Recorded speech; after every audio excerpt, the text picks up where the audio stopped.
তাই আমাদের বাড়ি কালী পুজোর পরের পার্টটা নিয়ে আবারও তোমাদের সামনে হাজির হয়ে গেছি। আর এখানে প্রথমে এসে ঠাকুর দর্শন করে নিলাম আমি, মা। আর ও গেছে বাবার সাথে গাড়ি পার্ক করতে, ও এসে দর্শন করে নিলে তারপর আমরা বাড়ির ভেতরে যাব।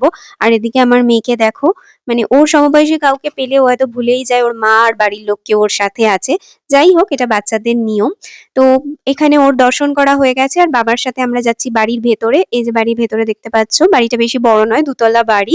এই মাঝখানে উঠোনে মানে চাঙুয়া টাঙিয়ে এখানে রান্না বান্না করা চলছে, আর ওদিকে ঘরগুলোতে ঠাকুরের ভোগ রান্না হচ্ছে। এখানে মেয়ে খাচ্ছে দিদাদের আদর, আর ততক্ষণে আমি এখানে লুচি আর সাদা আলু তরকারি দিয়ে একটুখানি জলযোগ করে নিলাম, যা আমার কাছে অমৃত সমান। তারপরে এখানে দিদিরা নিয়ে যাচ্ছে ঠাকুরের নবমীর ভোগ।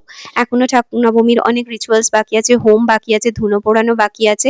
এদিকে আমি প্রসাদ নিয়ে চলে এসেছি, ওকে প্রসাদ দিলাম। তারপর উপরে উঠে একটু তোমাদেরকে বাড়িটা ঘুরে দেখাচ্ছিলাম চারিপাশটা। তারপর দুপুরবেলা লাঞ্চ টাঞ্চ করে মেয়েকে লাঞ্চ করিয়ে উঠতে নিতে প্রায় 4:30 পৌনে 5টার কাছাকাছি বেজে গেছে। তার বাড়ির সকলে টায়ার্ড ছিল, সকলকে বলে টলে আমরা বেরিয়ে পড়লাম বাড়ি যাওয়ার জন্য, কারণ ফিরতেও অনেকটা টাইম লাগবে। সারাটা রাস্তা ঘুমোতে ঘুমোতে এসেছি, আর ডেড টায়ার্ড। ঘুমোতে ঘুমোতে এসে যে কখন বাড়ির সামনে পৌঁছে গেছি বুঝতেই পারিনি। বাড়িতে পৌঁছেও গেলাম। তো চলো, আজকের মতন এখানে পুজোর ব্লগটা শেষ করছি। টাটা।